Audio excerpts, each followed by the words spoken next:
नमस्कार साथियों, स्वागत है आपका ब्राइट एग्रो क्लासेज के ऑनलाइन प्लेटफॉर्म पर। दोस्तों, हम बात करने वाले हैं आज पैथोलॉजी का एक कोर्स है।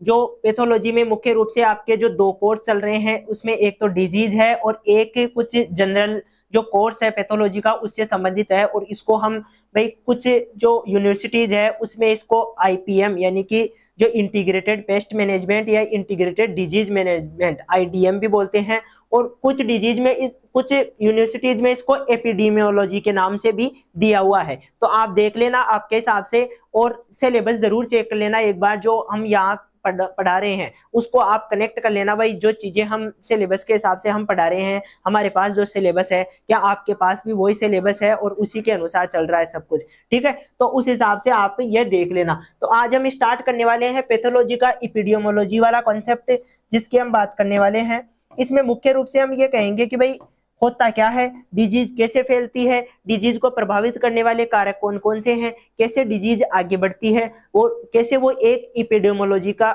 मतलब रूप ले लेती है, एपिडेमिक्स बना देती है। यानी कि कहने का मतलब जो महामारी है उसका रूप ले लेती है, एपिडेमिक का रूप ले लेती है। ये चीजें हैं जो हम जानने वाले हैं। तो शुरुआत करते हैं। सबसे पहले भाई होती क्या है, तो पहले ये समझना जरूरी है कि जो महामारी है वो क्या होती है, ठीक है। इस चीज को समझने के लिए, क्योंकि इस जो ये कंसेप्ट है, ये जो कोर्स है आपका, इसका इंपॉर्टेंस भी इसलिए है ताकि हम किसी एक बड़ी महामारी की चपेट में ना आए और उससे बच पाए। इसके लिए क्या है, पहले से ही भाई आपको तैयार रहना है कि रोगों को कैसे कंट्रोल करना है, उनका कैसे मैनेजमेंट करना है ताकि वो पूरी फसल खराब ना करे। कुछ जो थोड़ा बहुत लॉस है उससे उसके बाद में हम उसका कंट्रोल कर पाए और संपूर्ण लॉस से बच सके। तो पहली बात तो भाई एपिडेमियोलॉजी किसे कहेंगे कि जब एक बहुत बड़े क्षेत्र में विशेष कर कोई डिजीज बहुत नुकसान करने के साथ में फैलती है, यानी कि एक बड़े क्षेत्र में फैलेगी पहली बात तो। दूसरी, वो बहुत ज्यादा नुकसान करने वाली डिजीज होगी, उसको हम एपिडेमिक बोलेंगे। क्या बोलेंगे? एपिडेमिक बोलेंगे, महामारी बोलेंगे। और महामारी का अध्ययन करने के लिए जो शाखा बनाई गई है विज्ञान की, उसको क्या बोलेंगे? एपिडेमियोलॉजी बोल देंगे, ठीक है। महामारी एवं उसको प्रभावित करने वाले कारक, प्रभावित करने वाले कारकों का अध्ययन जब हम करेंगे तो उसको क्या बोलेंगे? एपिडेमियोलॉजी बोल देंगे। तो चीज आपको समझ में आ गई होगी, परिभाषा कैसे है भाई। जो महामारी है, एपिडेमिक है, उसको हम क्या करेंगे? उसको कंट्रोल करने वाले कारकों से संबंधित, और उस महामारी कैसे फैली, क्या रीजन था, कितना नुकसान हुआ, इसके वजह से क्या क्या नुकसान हुआ, ये जो चीजें हैं जब इनका हम अध्ययन करते हैं तो उस शाखा को हम क्या बोल देते हैं?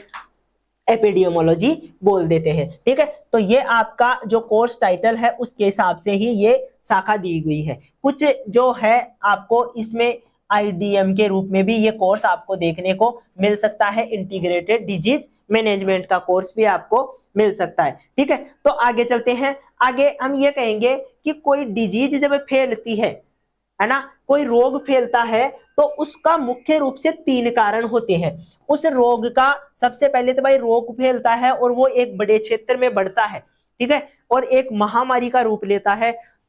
तो उसके कुछ रीजन्स है, जैसे भाई होस्ट से संबंधित कुछ रीजन होते हैं, कुछ पैथोजन से संबंधित रीजन है और कुछ एनवायरमेंट से संबंधित भी रीजन होते हैं। तो पहला बात करें होस्ट की। होस्ट क्या है? हमारी फसल है, यानी कि क्रॉप यहाँ पर किसका काम कर रही है?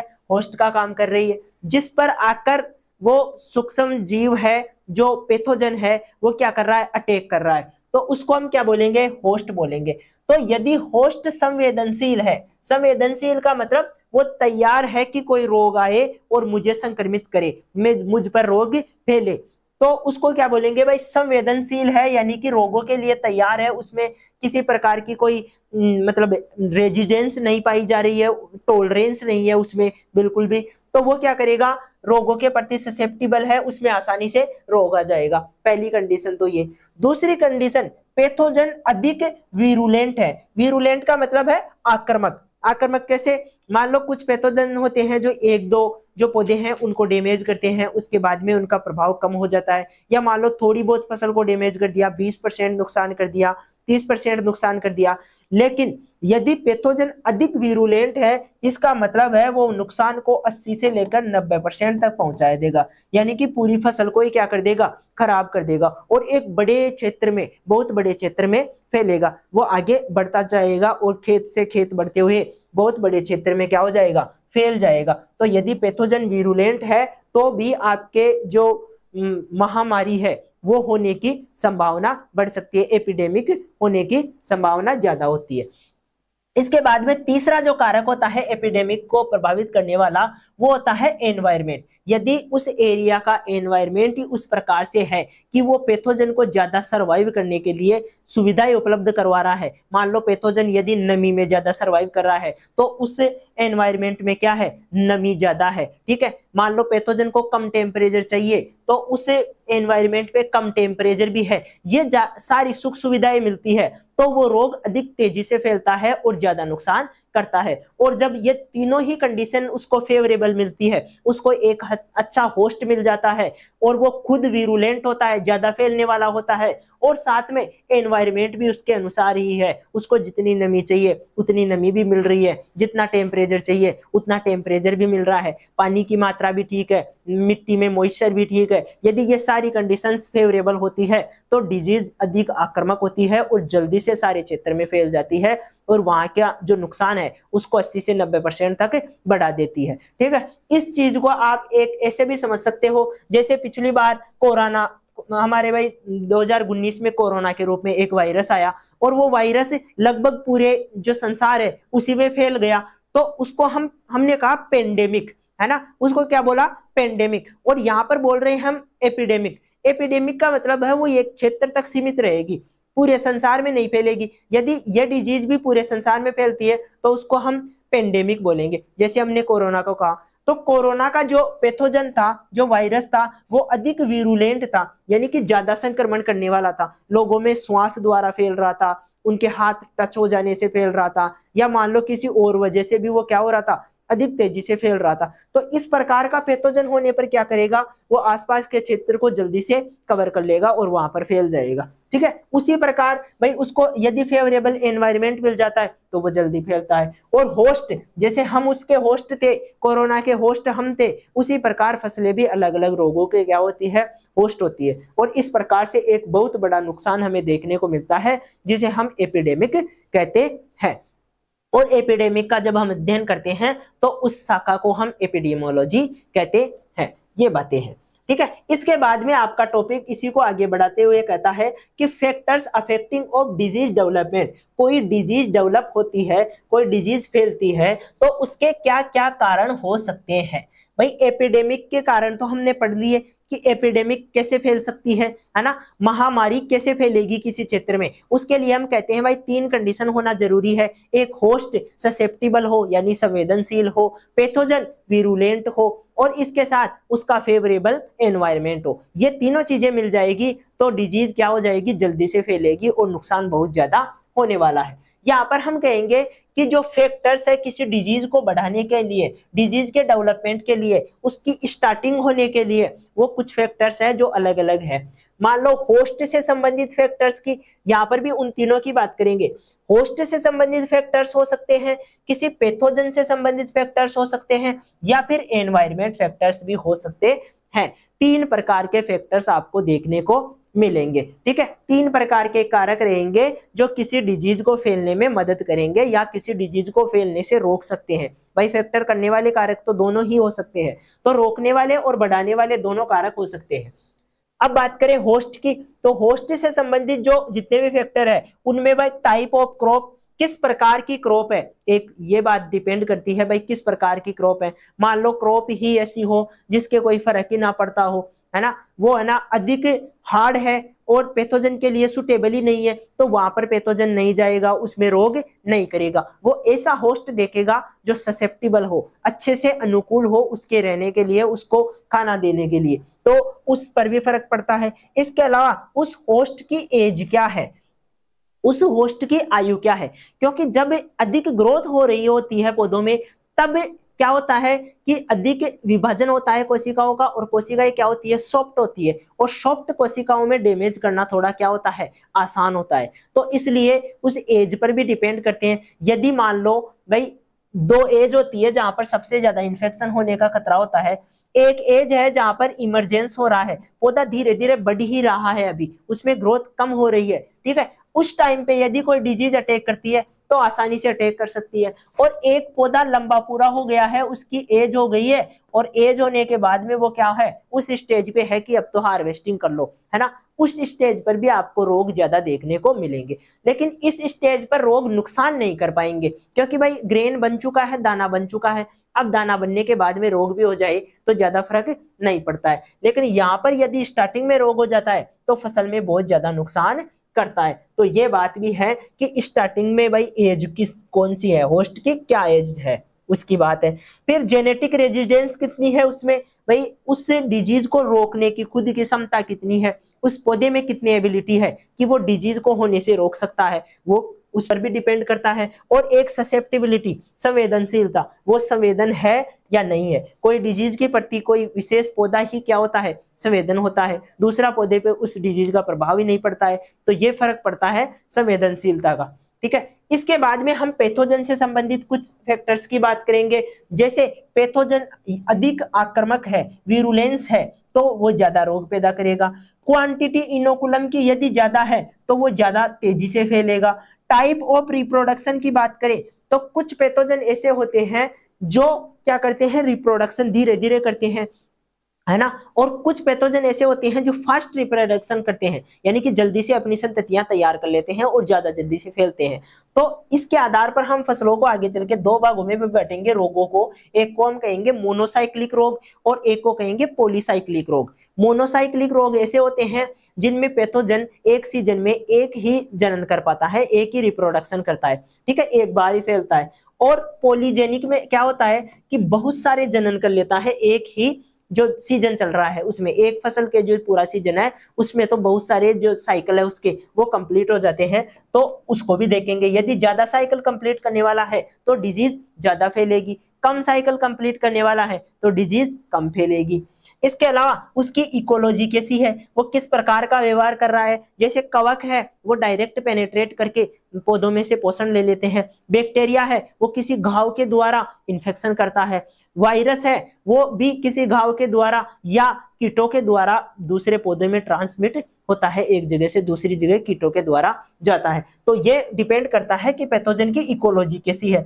फिर है भाई मोड ऑफ स्प्रेड, वो किस प्रकार से फैल रहा है, क्या वो हवा से फैल रहा है, क्या वो पानी से फैल रहा है, क्या वो कीट के द्वारा फैल रहा है। तो इस बात पर भी डिपेंड करता है कि वो कितना जल्दी, हवा से फैलने वाले रोग ज्यादा जल्दी फैलेंगे, ठीक है, पानी से फैलने वाले रोग थोड़ा धीरे, और कीटों से फैलने वाले रोग और भी धीरे धीरे, जितने कीट होंगे उस हिसाब से फैलेंगे। कीटों की पॉपुलेशन कम कर देंगे तो ऑटोमेटिकली डिजीज कंट्रोल हो जाएगी। तो ये डिपेंड करता है इस चीज पर भी। इसके बाद में एनवायरमेंट फैक्टर की बात करें तो यदि मॉइस्चर, किसी कोई रोग ऐसे होते हैं जिनमें मॉइस्चर अधिक चाहिए, मिट्टी में क्या होनी चाहिए, मॉइस्चर ज्यादा होनी चाहिए। जैसे कि डैम्पिंग ऑफ रोग नर्सरी में लगता है और ज्यादा पानी पिला देने की वजह से क्या हो जाता है, नर्सरी डैमेज हो जाती है, उसमें देखने को मिलता है। तो मॉइस्चर की वजह से, जैसे कॉलर रोट, यानी कि ये जो अपनी मूंगफली होती है इसमें कॉलर रोट डिजीज लगती है, और ये क्या करती है, सूखा क्षेत्र होने पर ज्यादा फैलती है। तो ये एक दिक्कत है ना। तो कुछ डिजीज के लिए मॉइस्चर फेवरेबल है, कुछ डिजीज के लिए मॉइस्चर फेवरेबल नहीं है। इसके बाद में टेम्परेचर नॉर्मली हम ये कहते हैं 20 से लेकर 30 वाला टेम्परेचर या 35 तक का जो टेम्परेचर है वो डिजीज के लिए अच्छा है, यानी कि वहां पर डिजीज ज्यादा फैलती है। इसके अलावा लाइट, कुछ डिजीज जो लाइट है उसका उपयोग ज्यादा फैलने में करती है, कुछ नहीं कर पाती है। सोइल पीएच का भी प्रभाव पड़ता है, कुछ डिजीज जो सोइल का पीएच होता है एक फिक्स पीएच पर अधिक ग्रोथ कर पाती है, और यदि पीएच कम या ज्यादा हो जाए तो ग्रोथ नहीं कर पाती है। ह्यूमिडिटी का भी फर्क पड़ता है, आर्द्रता, एनवायरमेंट में जो रिलेटिव ह्यूमिडिटी है वो कितनी है इस बात पे भी डिपेंड करता है। यदि रिलेटिव ह्यूमिडिटी 85 या 90% से ज्यादा है तो डिजीज अधिक आसानी से फैलता है और जल्दी फैलता है, ठीक है। और वाइंड, यदि डिजीज के जो स्पोर है वो हवा से उड़ के जाने वाले हैं तो वाइंड से क्या होगा, वो डिजीज अधिक आसानी से फैलती है। तो ये फैक्टर्स हैं जो किसी भी डिजीज के डेवलपमेंट को प्रभावित करते हैं। भाई कोई डिजीज कैसे फैलेगी, क्या रहेगा क्या नहीं रहेगा, ये सारी चीजें डिपेंड करती है तीन चीजों पे। भाई होस्ट कैसा है, पैथोजन कैसा है, एनवायरमेंट कैसा है, यही चीजें डिपेंड करती है एपिडेमिक जो होती है उसमें भी, और इसके अलावा जो डिजीज डेवलपमेंट है उसमें भी यही तीनों कारक होते हैं, अलग से लिख के आने की जरूरत नहीं है। अब हम एक एक कारक को अच्छे से पढ़ेंगे। सबसे पहले जो कारक है वो होस्ट से संबंधित कारक है, और ये किस प्रकार का कारक है, टाइप ऑफ क्रॉप की बात करेंगे। कुछ फसलें रोगों के प्रति अधिक संवेदनशील होती है, ऐसी फसलों में रोग अधिक लगते हैं। जो संवेदनशील होगी उनमें अधिक रोग लगेंगे, जैसे चावल में, आलू में, इनमें रोग आसानी से लगते हैं और अधिक लगते हैं। ठीक है, फिर हम कहेंगे एज ऑफ होस्ट, भाई वो पौधा कौन सी एज में है। पौधे की जिस अवस्था में ग्रोथ कम होती है तब रोगों का प्रकोप भी ज्यादा होता है। यदि पौधा फास्ट ग्रोथ करता है तो रोग क्या होता है, कम होता है। और जो कम ग्रोथ होती है, जैसे स्टार्टिंग वाली फेज होती है उसमें कम ग्रोथ होती है, और जो लास्ट वाली फेज है उसमें कम ग्रोथ होती है। बीच में तो ग्रोथ फास्ट हो रही होती है। भाई हम ग्रोथ को सिग्मोइड के रूप में तो दर्शाते हैं। जब हम ग्रोथ का फॉर्मूला पढ़ते हैं तब हम ये कहते हैं कि समय के साथ, किसके साथ, टाइम के साथ ग्रोथ क्या होती है, पहले स्टार्टिंग में बढ़ती है, ऐसे चलता है ग्रोथ का जो स्केल है वो।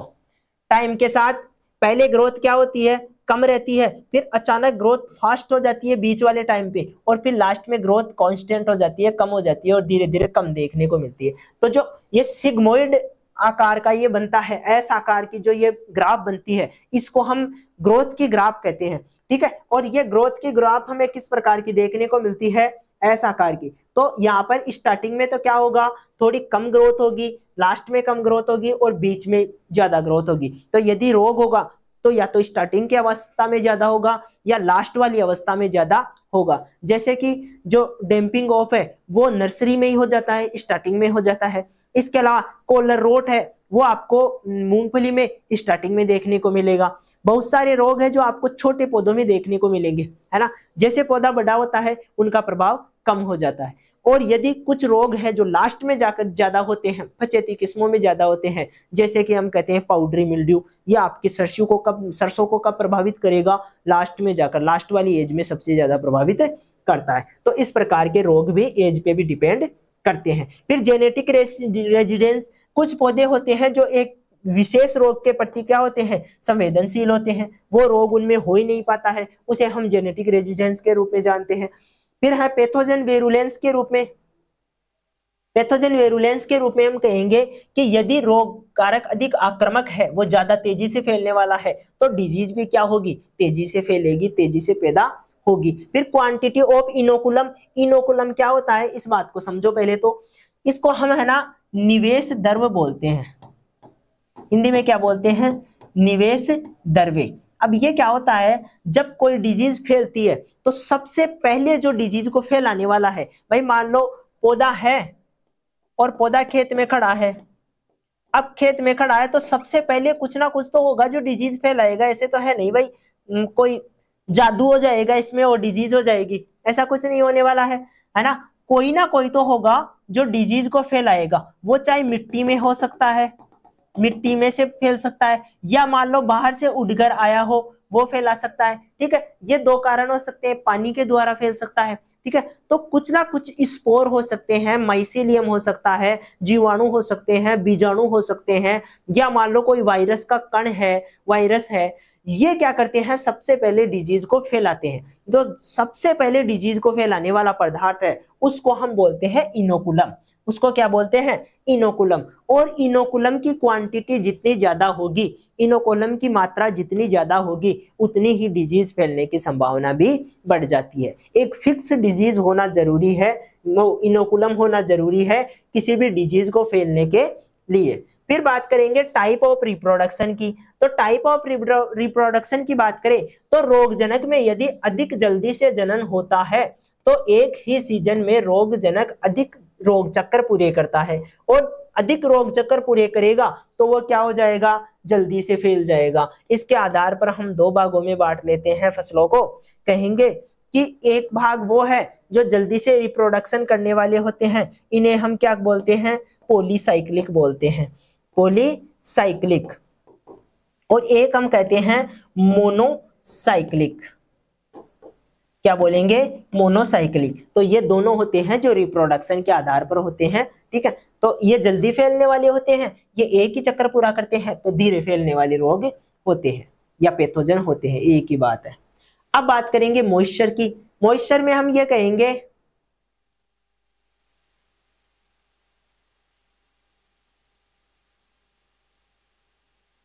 मॉइस्चर में क्या कहेंगे, मिट्टी में नमी अधिक होने पर कुछ डिजीज अधिक प्रभावित करती है। यानी कि यदि मिट्टी में नमी अधिक होगी तो डिजीज अधिक होगी। जैसे डैम्पिंग ऑफ डिजीज टोमेटो या चिल्ली में क्या करती है, नर्सरी में फैल जाती है अधिक नमी होने के कारण। लेकिन कुछ डिजीज मृदा में कम नमी होने पर फैलती है, जैसे कि collar rot in groundnut. Groundnut में जो कॉलर रोट है वो क्या करती है, अधिक कम नमी होने पर फैलती है। बात करते हैं इसके बाद में आर्द्रता की। तो आर्द्रता सामान्य दशा में आर्द्रता रोगों को फैलने में मदद करती है, ठीक है। अर्गट रोग बाजरे में आर्द्रता के कारण फैलता है। जो डाउनी मिल्ड्यू है, जो एंथ्रेक्स रोग है, ये अधिक आर्द्रता लगभग 90% से ज्यादा रिलेटिव ह्यूमिडिटी होने पर फैलते हैं। लेकिन कुछ रोग जैसे विल्ट रोग आदि कम जो आर्द्रता होती है उसमें फैलते हैं। लेकिन कुछ रोग ऐसे भी होते हैं जो नमी कम होती है तब फैलते हैं, तो विल्टिंग उसका एक उदाहरण है। यदि हम टेम्परेचर की बात करें तो हम कहेंगे सामान्यतः रोग 20 से लेकर 30 डिग्री सेंटीग्रेड ताप पर फैलते हैं, और इस प्रकार से ये एक फेवरेबल टेम्परेचर हो गया। तो ये जो चीजें हैं ये प्रभावित करती है रोगों के डेवलपमेंट में, रोग किस प्रकार फैल रहा है उसमें। इसके अलावा एपिडेमियोलॉजी क्या होती है, एपिडेमिक क्या है, इन चीजों को आप अच्छे से समझ चुके हो। और जो एपिडेमियोलॉजी है या एपिडेमिक है उसको प्रभावित करने वाले कारक जो हमने स्टार्टिंग में देखे थे वो भी यही कारक है। मुख्य रूप से हम कहेंगे यदि पैथोजन ज्यादा वीरुलेंट है, होस्ट ज्यादा ससेप्टिबल है,